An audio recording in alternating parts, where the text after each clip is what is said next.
Slavery, 1700s, early 1800s. The slave trade swept through the West African coast like wildfire.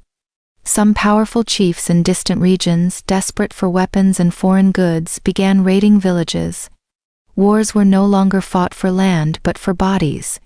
Young, strong people were captured and marched in chains to the coast. One night, in the dry season, Okande's village was ambushed by slave raiders working for European traders. They came with guns supplied by the British and iron chains. Okande fought with his machete but was shot. Igosa tried to lead the children into the forest, but only 2 escaped. 3 of their children, along with many villagers, were captured and marched to the coast, toward the ports near Badagry or Calabar, where slave ships waited. The Middle Passage.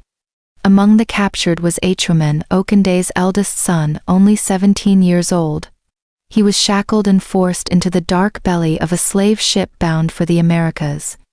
The ship was packed tight, with over 200 African men, women, and children chained side by side. Many died from disease, thirst, or beatings. Bodies were thrown into the Atlantic like waste. But Achuman survived. He kept whispering the chants his mother taught him, prayers to Osun and Ogun and names of ancestors.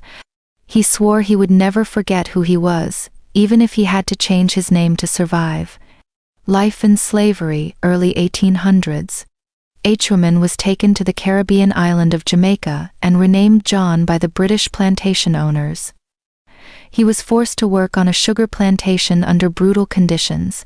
12-hour days, constant beatings, no rights. But the fire of Benin never left him. He carved Edo symbols into tree trunks. He told other enslaved Africans about the Oba, the gods, and the red earth of home. And when rebellion stirred in the hearts of the enslaved, he joined them. In 1831, during the Baptist War Rebellion, a real historical uprising led by enslaved Africans in Jamaica, Achuman fought beside hundreds of others to demand freedom. He was wounded and captured. But he didn't die. He lived long enough to see slavery abolished in the British colonies in 1838. The echoes in Benin, late 1800s colonization. Back in Benin, the trauma of slavery was everywhere. Villages were empty. Shrines abandoned. Families broken. Igosa had survived.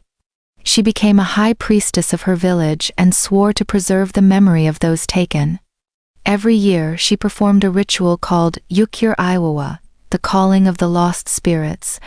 When the